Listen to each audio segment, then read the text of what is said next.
get into our starting boxes and we're off. Hello, everyone.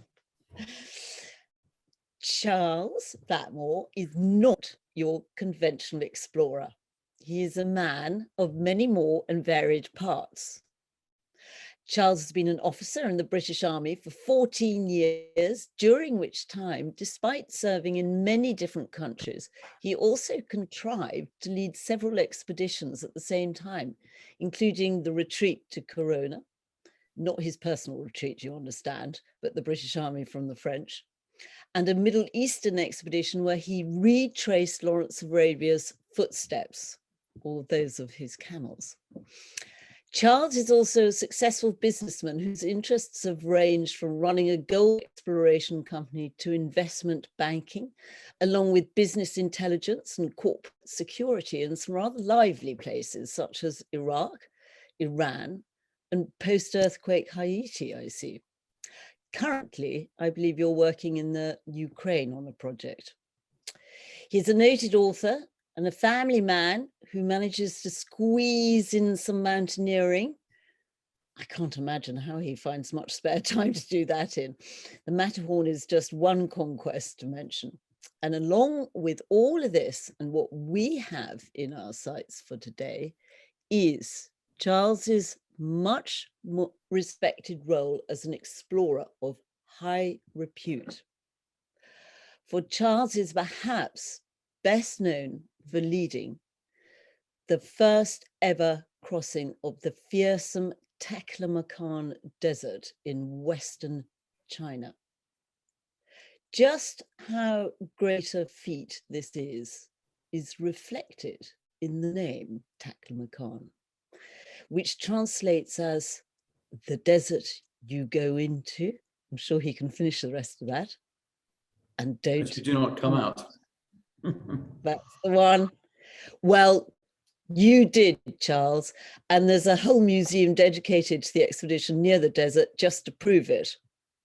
Personally, I'm greatly looking forward to discussing this, in particular, as our paths cross over when it comes to the Taklamakan. The world of explorers is a small one. So, sadly, where my ambitions with the Taklamakan were actually frustrated by an ugly combination of politics and pandemics, Charles's was a triumph. Well, hello, ladies and gentlemen. I'm Adam Williams and the executive producer. I can't stand in for Rosie, but we have had a few problems like these before, and we've always overcome them, and she'll be back very, very soon. But perhaps a week, and she's back right now. I'm back. Thank you, Adam. We're very much looking forward to Adam actually taking over from me, because his expertise lies in China, where we're going to be focusing quite a lot. But anyway, I was just making a rather sort of admiring introduction to the dashing Charles Blackmore. Now, all of us here today, myself included, I might add, are always interested to find out just how on earth and why people like you become explorers, along with many other hats that you wear. So if we can go maybe all the way back to explore some of your childhood years, we might find some answers there. Tell me, were there any clues in your upbringing or your early education? Well, Rosie, thank you very much for a flattering introduction. I don't think I've been described in such high value terms, and I'm grateful to hear such words from somebody who is renowned for her own epic feats of exploration and endurance. And I've always had huge respect for your achievements, although I have to say the ice has never attracted me as much as it has attracted you. Going back to childhood though, possibly because I was a soldier's son, brought up in Singapore, very much outdoors, into the jungle, which is on the edge of where we lived, moving to countries like Hong Kong as well, living in Nepal, and from a very early age became independent. And it wouldn't be unusual for me to arrive in Nepal, in East Nepal on holiday and just walk off into the mountains, heading towards Everest with just 2 Sherpa porters, not a word of Nepali, and just on my own. And obviously the days before any communication. And in those days, Nepal was much more, sort of simple in terms of what the facilities were for traveling. So I believe that that was obviously very important. And then learning independence by being sent away from home many thousands of miles to a more traditional English boarding school upbringing. And then the first funeral I ever went to in my life, at the age of 19, I carried my father's coffin in East Nepal.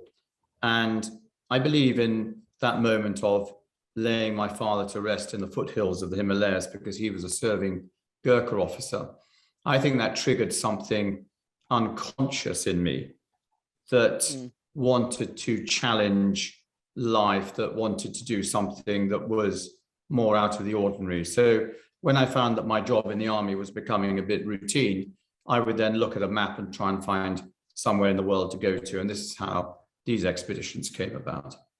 That's very interesting, actually, because there's quite a moving connection there between the idea of your sort of solitude sometimes in these spaces, which we'll come back to, but also, you know, the symbolism of carrying your father's coffin, because on many of your expeditions that lay ahead of you, for instance, whether it's Lawrence of Arabia being a classic one, there were quite a few graves that you actually visited. And I got the impression you were trying to get yourself into the head and the spirit of those people in whose footsteps you were going to follow. But I think that because your grandfather, and I'm not sure what your father was doing in Nepal, your grandfather was obviously a military man, was he? So yes, just to answer the first one. So father was a Gurkha officer, and that's why we'd spent our life in the Far East. And he was stationed in Nepal, and he was only 48 when he died. But my grandfather had fought against Johnny Turk in the First World War in the Middle East. And he was in the regular army forces for 4 years, going all the way from Egypt up through the battles of Gaza to the capture of Jerusalem, to the capture of Damascus, and ended up in Baalbek in Lebanon. And of course, then the rest, you know, the regular army was very much just one part of the campaign in the Middle East, because Lawrence of Arabia captured the headlights away from what General Allenby had been doing. And so the regular army, or let's say Lawrence's irregular Bedouin forces were alongside and in front of the regular army. So I think that's where a lot of my interest in Lawrence came from, because my grandfather had met Lawrence, and he had a number of his books. And so from a very early age, Lawrence had been part of the family, and with grandfather's photographs. And I think that was obviously a precursor to an interest, which was then subsequently stimulated by me being seconded to the Jordanian army. And I spent a few months in the desert with the Jordanian army before I did the Lawrence of Arabia trip. And that brought it all together. Well, you know, your grandfather might, in that case, have known my own paternal grandfather, because he too was out there during that time as head of British intelligence and working very much with Lawrence of Arabia on the Arab revolt. So I'm sure they all at least would have known of one another. Interesting. Very. Yes, very interesting. Well, Lawrence's role in the intelligence world, I mean, something that's much understated, because it's really where, you know, he gained his insights and inspiration for what he subsequently went on to achieve. Yes, absolutely. And in fact, there's a quote in the 7 Pillars of Wisdom from Lawrence of Arabia, certainly about my own grandfather, about how he worked his intelligence and he moved insidiously like water and oil, and you never quite knew what he knew, where he was, and what he was doing, thrilling stuff. Well, we're going to come back to that, because first of all, I'd like to still get back to your sort of development as a young explorer. And I mean, you joined the army obviously because it was, you know, a family thing to do, and it seemed the obvious route to take. But was it also because you recognized it as a way of continuing with your exploring that really you were already doing as a young boy? I wish it'd been that simple. I think the real reason I joined the army was I couldn't think of anything else to do at the time. And it was a way of life that I was familiar with, because I'd been brought up a boy in a military family, and I read archaeology at university. And I did that because I loved history and studying the past. And that actually became rather important in all these expeditions in its own way, more in the desert actually in China than in the other expeditions. But one was never going to earn a lot of money as an archaeologist, and I was restless for something challenging. So I joined the army, and after my officer training at Sandhurst, found myself within one day of being at Sandhurst on the streets of Belfast, and then moved to Londonderry, where I spent my first year of active service. And it was quite a wake-up call after university. This was 1970, 78, 79 time, when Northern Ireland was not a holiday destination. You were so young then, because well, 21 on the streets, and but then I subsequently went on to do a lot of tours in Ireland, and because of the number of tours that I had done, which had all been on the streets or in the countryside in South Armagh, I then ran the Army's counter-terrorism training team, and I did in between, actually, funnily enough, the Corunna Walk expedition and then the Lawrence Arabia expedition. I was sort of planning these things when I found that, okay, what's the choice as Blackmore? You can go back to your regiment in Germany, or you can go back to Northern Ireland. And I thought, no, actually, I've got other things I want to do.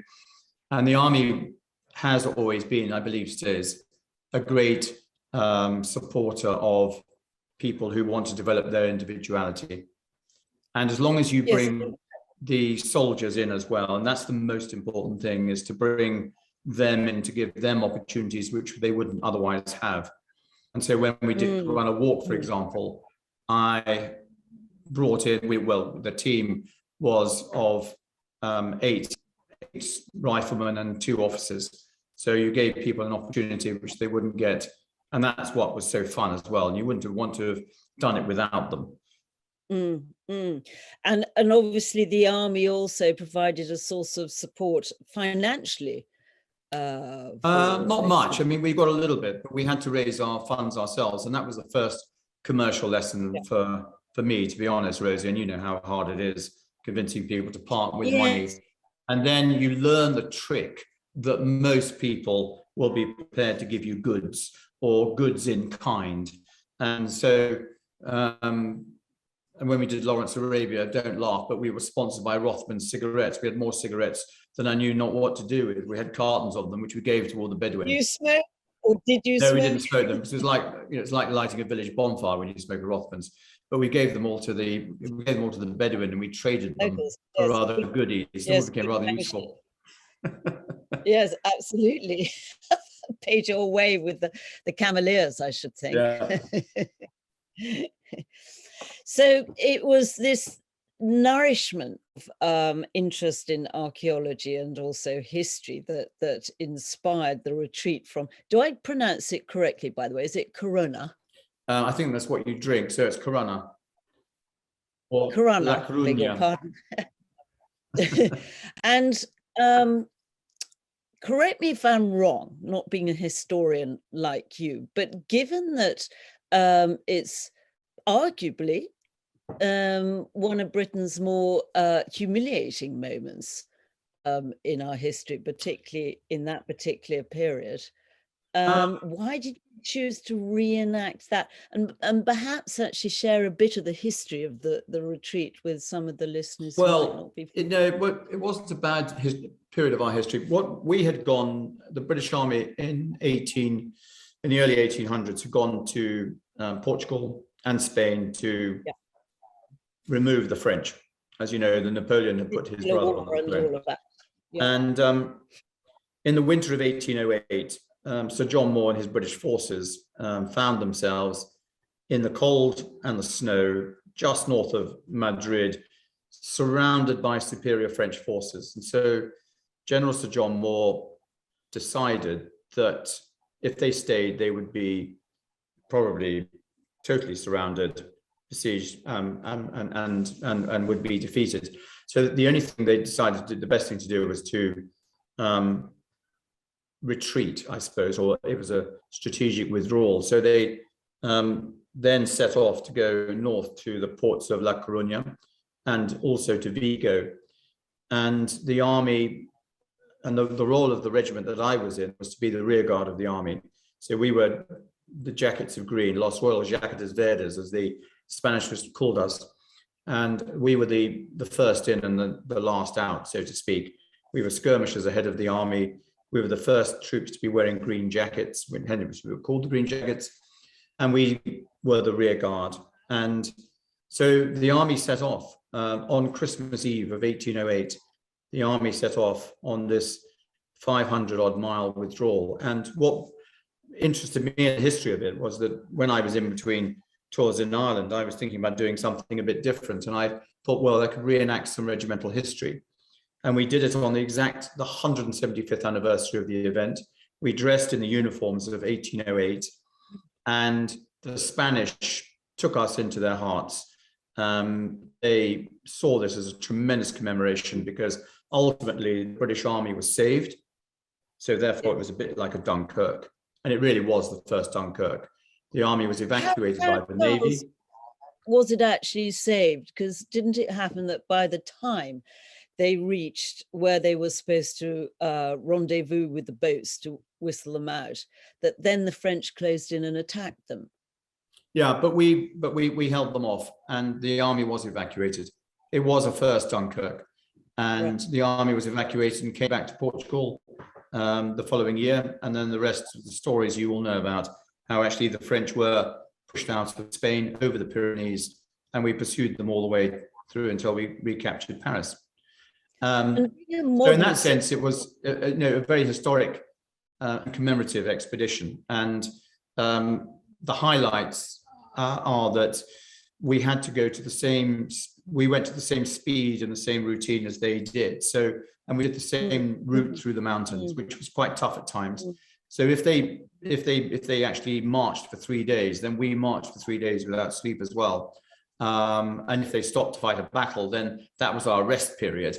And that was when the local mayors would take us into their arms and feed us. And the newspaper men would arrive and start giving us lots of publicity about asking us questions and what we were doing. And so it became almost a competition between Conservative and Labour mayors in the mountains as who could give us the best hospitality when we did stop. And when we got to La Coruña, we were given the freedom of the city. I unveiled a plaque outside a house to where Sir John Moore had died after the Battle of Corunna. And the tributes were very humbling. And the Spanish took us into their hearts. And we had a very memorable night once. We were going in the snow on Christmas Eve. And this was exactly where the British Army had been at the time. And we got to this remote castle, which had belonged to the Marquis of Romana, who had been the guerrilla fighter for the Spanish, who had been the one person who really brought the Spanish guerrilla units, the resistance around him, to fight with the British.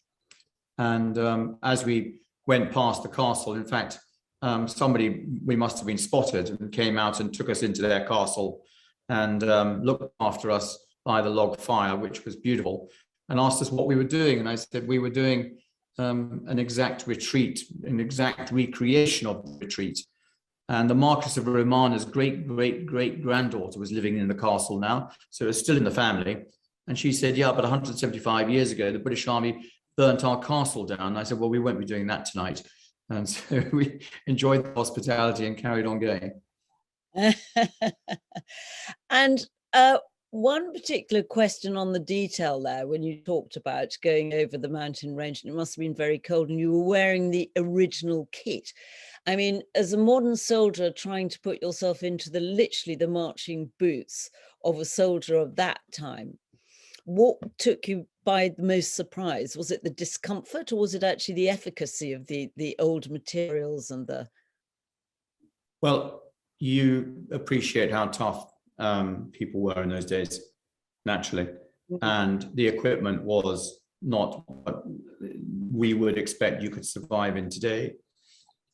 Just an interesting anecdote from those times.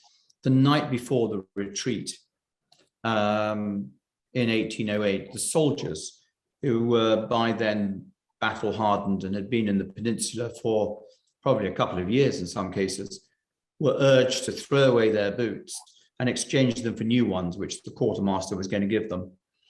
But in 1808, the quartermaster of the army had done a dodgy deal with a bootmaker in east of London. And instead of boots being made out of leather, they were made out of something akin to a cardboard.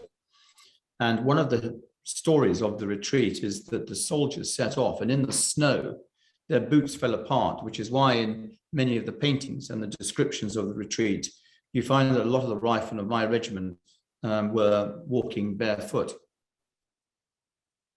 Fascinating detail indeed. And I think we have a picture of actually the tomb, Moore's grave, which you just referred to. And when you went to visit it, did you draw any conclusions about Moore and about the fact that Marshal Soult, apparently he was the one who took care of that grave, wasn't it? Wasn't it him who organized it all out of respect? Well, what strikes you is that history was always going to be repeating itself, and armies come and go, but there was a tremendous respect for generalship and the opposite side. But equally, there was a total disregard for soldiers. And I think what came historically out of this was how many thousands of men on both sides died needlessly. There was no medical support, there was no proper backup, and there was no way of looking after them. And the general may have got a grave, but there's no grave for the soldiers. It's dreadful. The same in every battle, right? Except perhaps an exemption to this would be Lawrence of Arabia in his particular battle arena. And was it anything to do with your following the retreat at Corona that inspired you to actually then follow the footsteps of Lawrence of Arabia, or was that your own family background? Coming out of Lawrence of Arabia, coming out of the Corona expedition, which was a mini one, it was almost like a warmer into the bank, to be honest. I felt I wanted to do something more challenging. And when I looked at the Lawrence story, I realized that in a year's time, it was going to be the 50th anniversary of his death. I would quite love to do anniversary events. And so then I came up with the idea, why don't we retrace 1,000 miles of his journeys by camel, the same journeys that he maps in 7 Pillars of Wisdom and he describes. And so the original expedition was to go, was to start in Jeddah, in Saudi Arabia, and to come and retrace the route where he came through the Wadi As-Saram from the south east, and he came up through the Wadi, up through into what is now Jordan, and headed down to Aqaba. And that's the route we originally wanted to start with. But at the very last minute, the Saudis wouldn't let us do this. So we had to rejig the entire expedition. Yes, it does sound logistically quite complex. And well, it was a security concern. The Saudis wouldn't give us permission. We had a lot of people helping us with those permissions, and it didn't happen.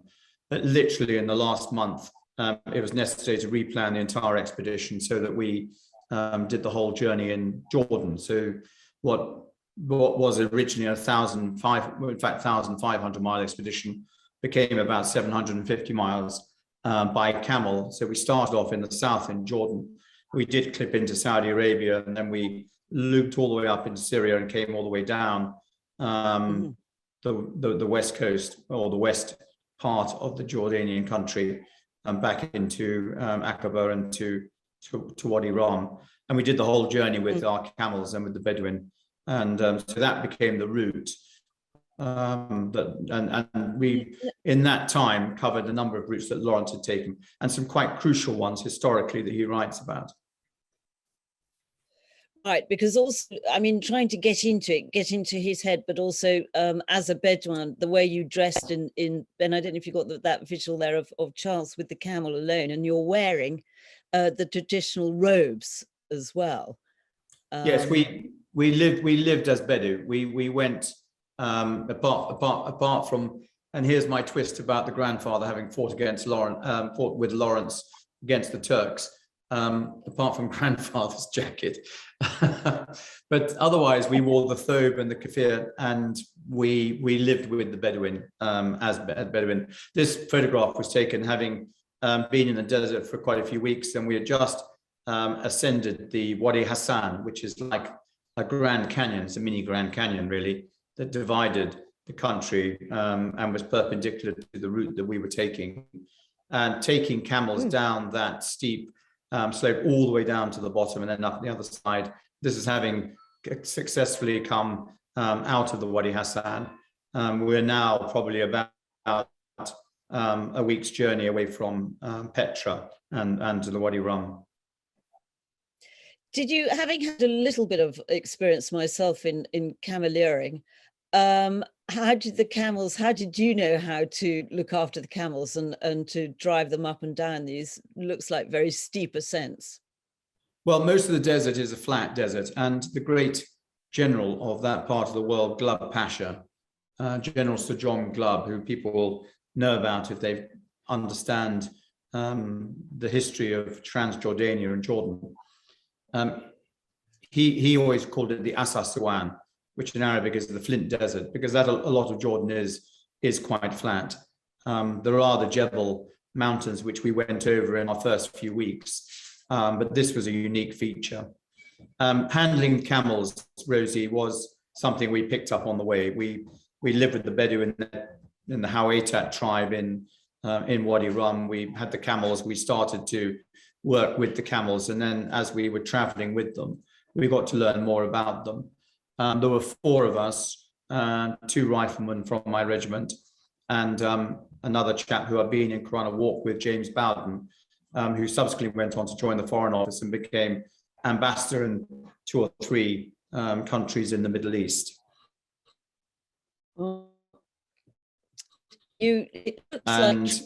James was trick navigating it up. You were using 7 as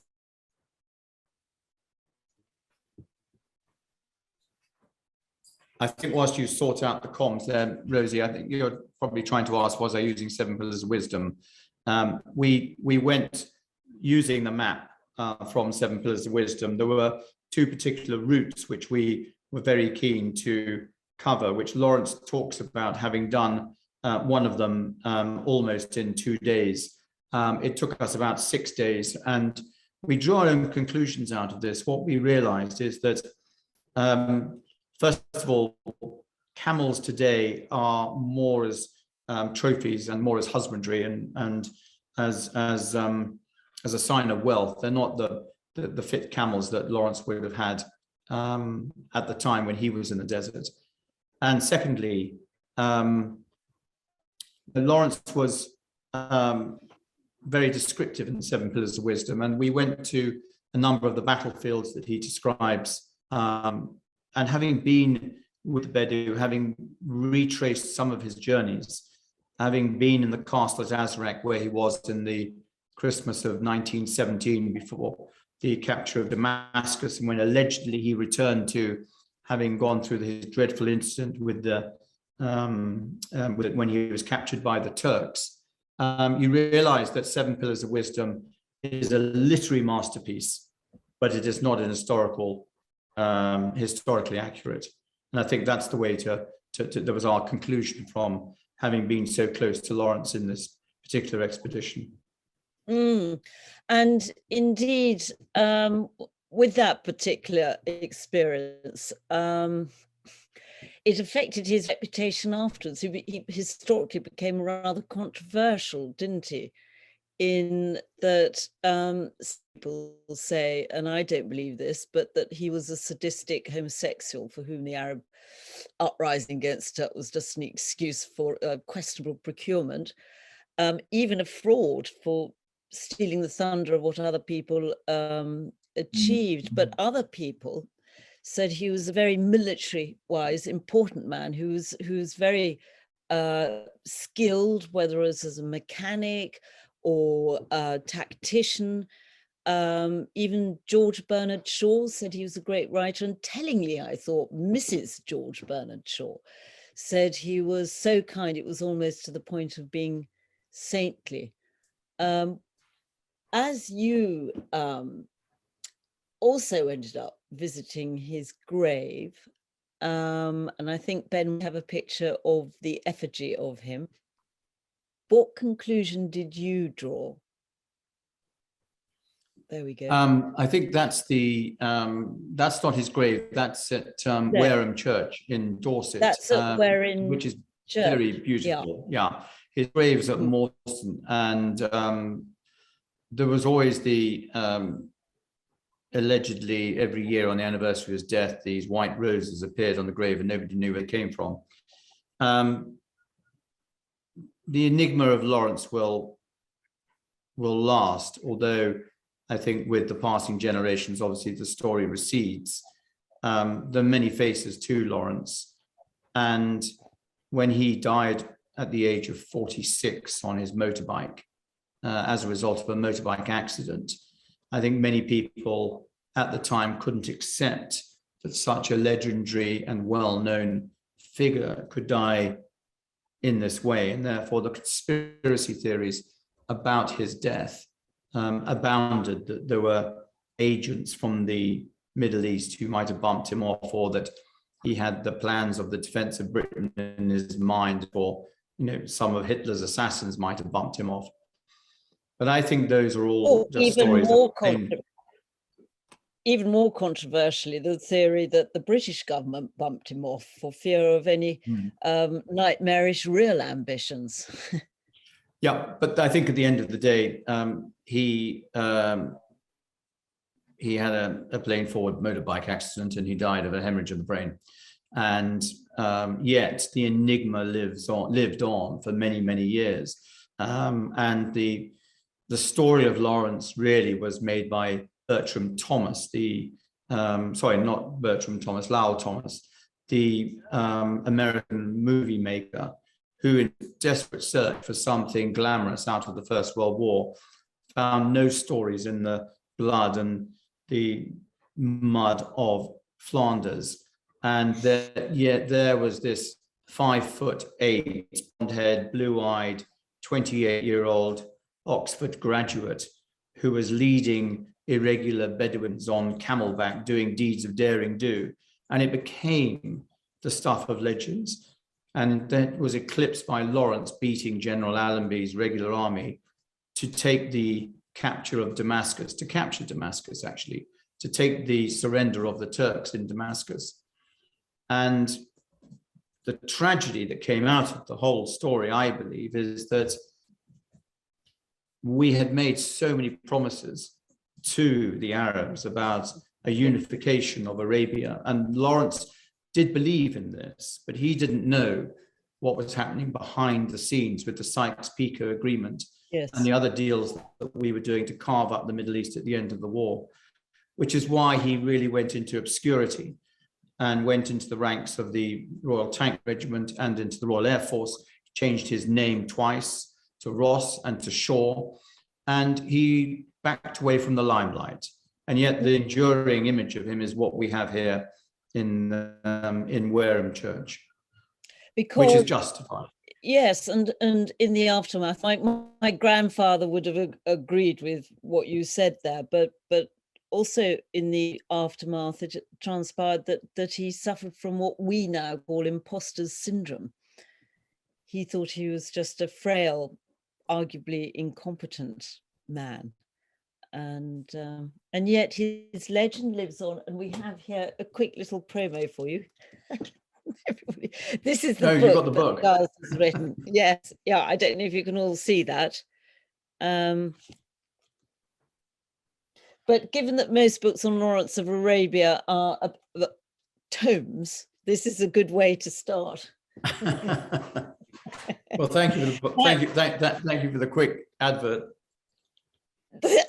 Well, it was a particularly significant expedition following in the footsteps of Lawrence anyway for you, because was it not what ignited your ambition to cross the Taklamakan? You're right, Rosie. And having been in the desert with camels and with the Bedu, it stirred something. Though, for those of you on this who are listening, if you've been in a desert away from any so-called civilization, where you've been close to the stars and you've been amongst the dunes and you've lived with people who are nature's gentlemen, because the Bedu are nature's gentlemen. And I was privileged in this expedition to share the time with them. And as a time that's passing now, as you know, they move from the desert into the towns and the villages.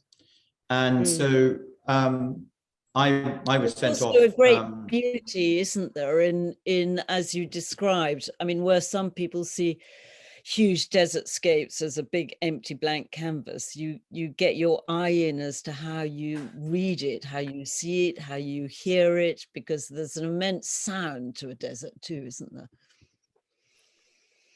You either like the snow and the ice like you do, which has the same, it's a winter desert, or you like the hot deserts, which I prefer. But what I had not calculated was that the Taklamakan, which is in Xinjiang province, the westernmost province of China, the Taklamakan desert in winter becomes bitterly cold, and that was something that we, when I started to look into the planning of it, only had to take into account, in the planning stages. I hadn't anticipated it, because if I'd gone into desert any earlier, it would have been too hot, because it was fearsome.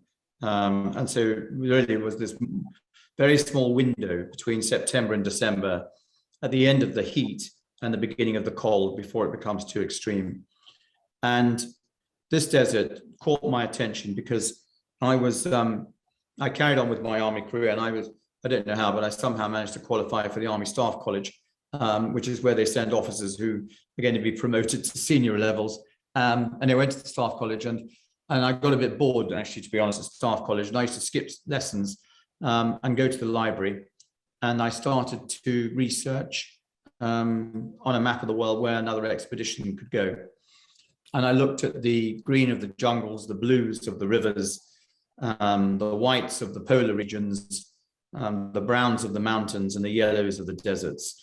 And I spotted on the map of the world this egg shape of sand, or egg shape of yellow, in Western China, with the Kunlun Mountains to the north, and the Jinshan Mountains to the north, and the Kunlun Mountains to the south.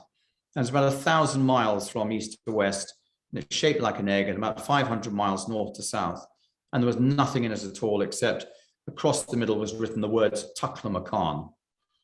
And the Silk Road goes around to the south and to the north along the mountains. And I looked it up, and when I read that Taklamakan means you go in, but you do not come out, and the Chinese call it the Desert of Death, and it had not been crossed before, I then felt I had a goal and a challenge. And I read Peter Hopkirk's wonderful book, Foreign Devils on the Silk Road. And I met Peter, funnily enough, in a church just behind where my office is now in London. And Peter encouraged me, and he said he has made a successful lateral traverse of the Taklamakan Desert. And he, as the author of that book, would have known that. People like Sven Hedin and Oral Stein, the explorers, had gone around the edges of the desert and had found ancient Buddhist sites but nobody had done a lateral traverse. And so the aim of the expedition was to make the first ever crossing of the Desert of Death. And that's where it came from. And you're quite right, it was actually rather ambitious. Well, I agree. It's interesting because our paths crossed, as it were, when it comes to the Taklamakan, albeit that mine led me there some 20 years later. And I discovered this, well, probably through your book, actually. But ever since I found out where it was on the atlas, now it strikes me as amazing that I never noticed it before, because it is so huge. And everyone out there, if you take a look at it on a world map or a satellite map, it is massive. I mean, it leaps out at you from space, I imagine. And you mentioned the width of it, but the length is about 1,000, isn't it? 1,000 kilometers, I think. Yeah, and it's something I got a bit more modest about. And when I wrote the book, John Murray, my publisher, he tried to get me to sex it up. And, and he says the problem is you're so Britishly understated. I even put it down as sort of something like 794 miles. Why I came up with some ridiculous calculation like that, I don't know, because at the end of the day, it was about 1,000 miles, but I didn't want to boast about it. But it was a very exciting undertaking, because originally when the expedition was going to go on, I had to cancel it because of Tiananmen Square. So I delayed the expedition because of that. Then I was off doing other things with my soldiering career, which were more responsibility, another active service tour in South Armagh in Ireland. And then I was in the Ministry of Defence in London doing the reorganisation of the army. And it was from there that I launched the expedition. In fact, I resigned my commission in the army at the age of 35 because the army wouldn't let me go to China. And they wrote back to me and said Major Blackmore should put his considerable energies into doing something else. The answer is no, because of my security vetting, they didn't want me to go. Okay. So in a bit of a strop, I resigned my commission because I said, right, I'm going to go. So I did the expedition, just having left the army, and it was a lot of planning to put it together and to bring together the disparate teams of the Uyghurs, the British, and the Han Chinese, and that's the team that went across the desert with 30 camels.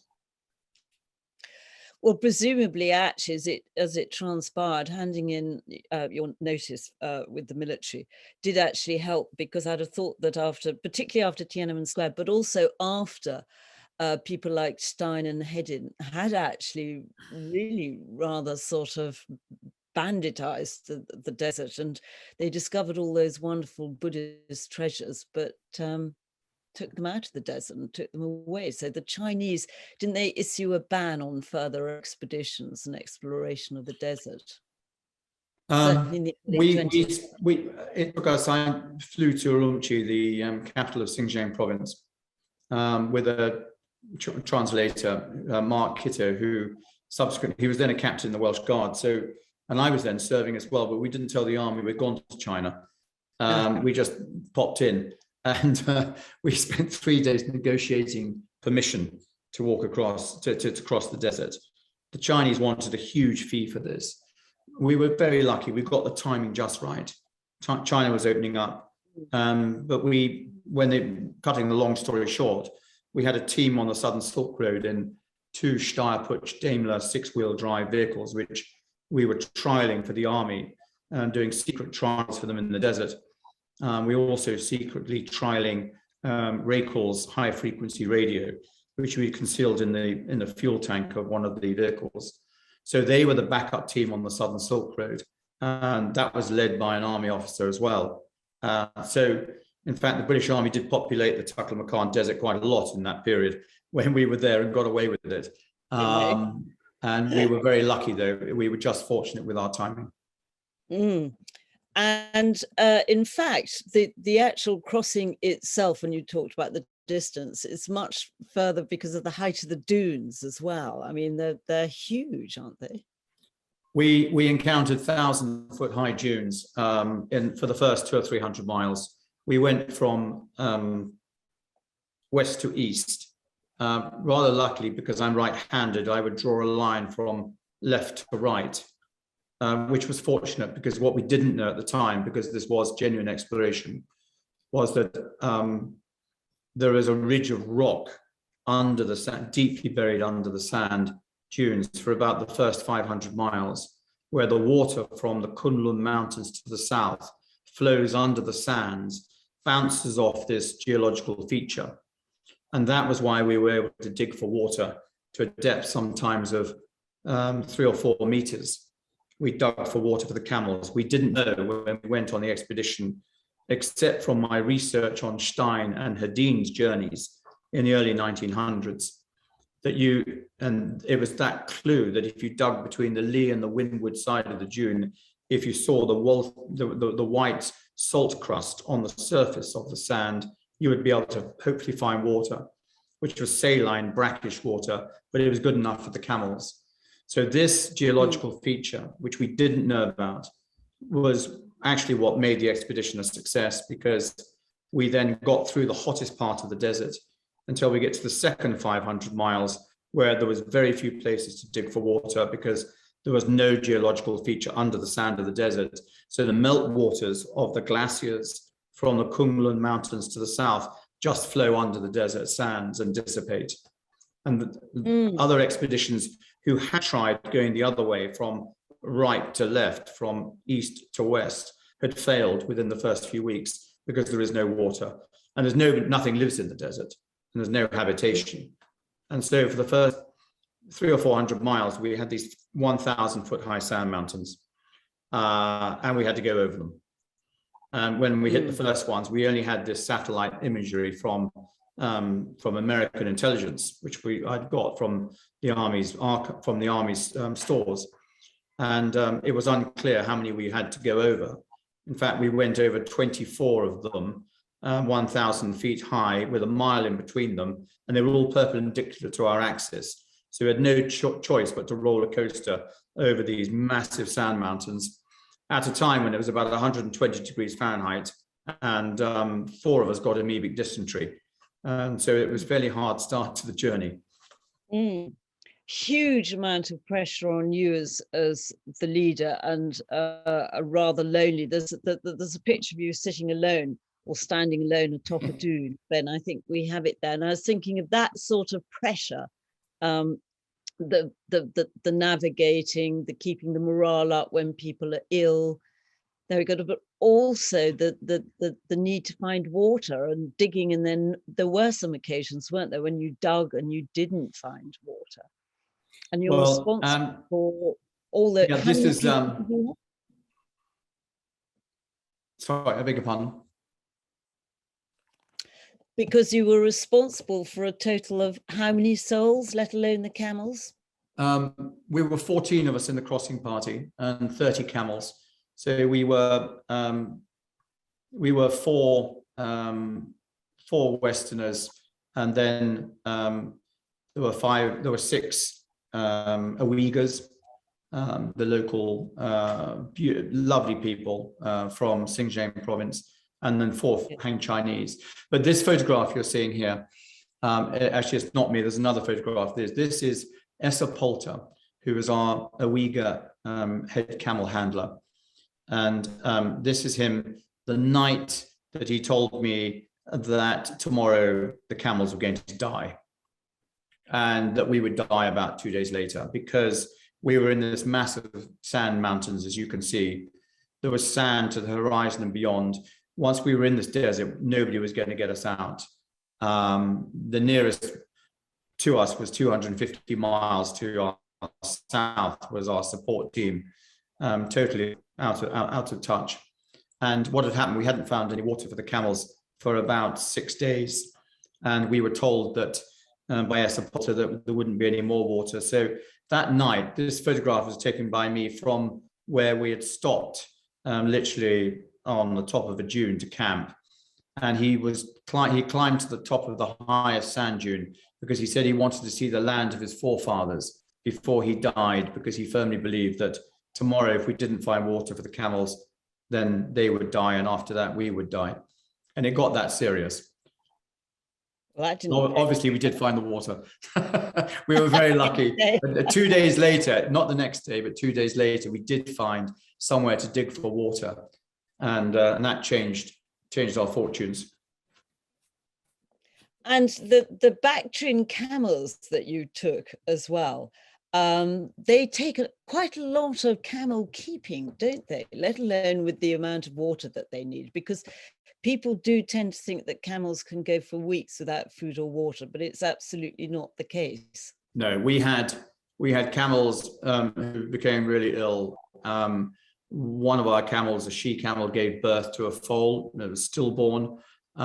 Then she was unable to carry a lot of the equipment. Remember, we had to carry all our grain for the camels, all our water for the humans, all our food. We were doing astronavigation, and all our equipment. So the camels were laden with equipment. We made the mistake at the beginning of the expedition of putting all the water camels together, which is a really silly mistake, because going up dunes like this in the photograph, you literally had to go up the spine of the dune. Some of the camels would fall, and when they fell, they rolled over and the water containers got crushed, and they would pull the other camels with them. And in fact, we lost 30% of our water in the first 5 days, and started to get very, very concerned about whether we would actually have enough water to get through. And in 120 degrees Fahrenheit, we had to ration ourselves to about 1.5 liters a day. And that was all we could do. Oh, that's not a lot, Charles. No. Not Got very thirsty. Climbing over massive mountains, and some of your water, as it transpired, was your early supply was polluted. Yes. Yes. When at one stage we filled up from a well, which from a water hole, which was it was too saline, and yeah, that wasn't very pleasant at all.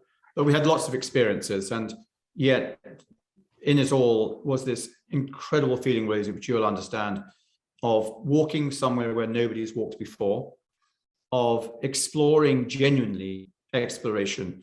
Once we were in the desert, there was no going out.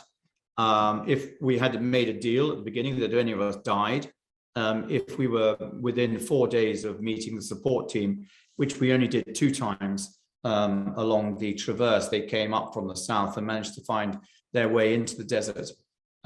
If we didn't meet them within 4 days, then you were buried in the sand.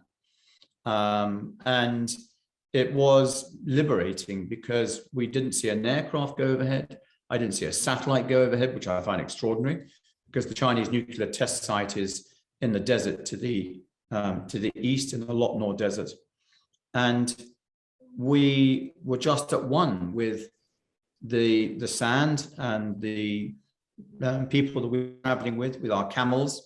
And every day the routine was to unhobble the camels, to break camp, and to travel all day. You couldn't travel at night. If you can see this picture here, you would not navigate at night time through dunes like that, even though it was cooler. We traveled by day, and we would sometimes cover only 7 miles through the sand dunes.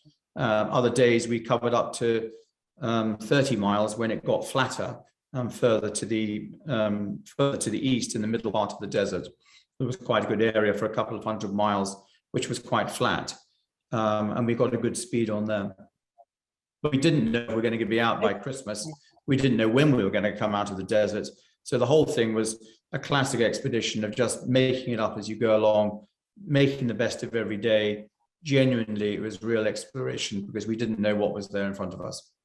And I think that in a way, Charles, that is the most beautiful summary you could have made, and a conclusion to the interview. And Ben, we must end it on that triumphant photograph. But I absolutely agree. And I think your words probably conjured up for many of us that very special feeling that you get in these very isolated, remote places where life is distilled down to mere simplicity of survival, really, isn't it? And that you can't rely on any outside help. And that is a very enriching experience. And it brings you to, well, it sort of draws a proximity to a greater force beyond you. And it's been very generous of you to share Well, so thank you very much. personally that experience with us all. And I'm sure that we're now going to be besieged with questions. So we open the question table. Well, the first question is, have you got anything planned next? Goodness, not much of a visit. I was very keen to do a lateral traverse of the empty quarter, and that didn't happen because really with the timing of me leaving the army and starting as an investment banker, and then I got involved in what I do now, which is intelligence and investigations and security, and I just never got the chance to do anything. I ended up having to do, I was doing security work in Afghanistan for 3 years and in Iraq, and working in South Sudan. So it's all been, life's been a bit of an adventure since then, to be honest. I've had enough adventure since then in what has been going on. And it's only now that I'm getting to the stage where I'm thinking about slowing down a bit at work so that I can travel more, that I'm actually keen to do a freelance journalism course and some creative writing so that I can travel and write. I haven't got a trip as such to do. I got a bit of a cushy one, which is to drive. I got a 1954 MG, and I thought I'd like to drive it from England to Calcutta, through Europe, Turkey, Iran, into Pakistan, and then down into Calcutta, and then ship the MG back. And I thought that would be a start of me slowing it down a bit. Otherwise, well, I hope, like Lawrence, I hope, like T. Lawrence, you're a good mechanic in that case. Might need such skills. Yeah. But interesting that you mentioned the lateral crossing of the empty quarter, because am I right in thinking that you had originally been planning that with the belated? Yes, I've just lost you, Rosie, but I know the question you were just about to ask. Rosie was asking whether I was planning to cross the empty quarter with the late Colonel Henry Worsley. Henry, a very, very distinguished explorer in the polar regions. Henry was a close friend of mine, and I hosted his farewell party before he went off and did his last ill-fated expedition. I hosted his farewell at the Travellers Club in London, and we had agreed between the two of us that well, I tried to persuade him, I should say, that when he came back, that we would do a lateral traverse of the empty quarter, and I was persuading Henry to switch from the ice of the polar regions for the deserts instead, and that was an expedition which we wanted to go on very much together. It was very important to us, but tragically, he never came back. Charles, I think Adam, you're going to take over because we've lost Rosie. I'm afraid I'm just taking over. We've really come to the end, so I'm just here to sort of, on Rosie's behalf and, that's right, and mine and Goldster's. Thank you for an absolute, well, tour of history, a tour of travel, tour of adventure. My goodness, do read the books; they're fantastic. Well, thank you very much. I think you can only find them if you Google them, but. Yes, Crossing the Desert of Death and In the Footsteps of Lawrence Arabian, all the good yarns. I'm writing just as my final, I'm actually started researching a book about my great aunt, who was Gandhi's adopted daughter. Her name was Miraben, her Indian name is Miraben. And India is where I'm going to be looking at next for my real travels and writing inspiration. She was with Gandhi from the 1920s through until after his assassination. She stayed on. And her real name is Madeline Slade, but Miraben is who she was known as, and she was known as his most devoted disciple, and she features very prominently in the film which Attenborough made. So that actually is a story I need to write. Well, it'll be quite soothing and relaxing after the exertion of your expeditions to become a slightly more sedentary writer. Yeah, we'll see. But keep us posted via your website, because I'm sure we'd all like to read that book when it comes out. And Adam, thank you too, along with Charles. Team Well, effort. thank you, Rosie, as always. Thank you. Until Thank next you very time. much. Thank you all for joining us. Bye-bye. Okay. Bye. Bye. Bye.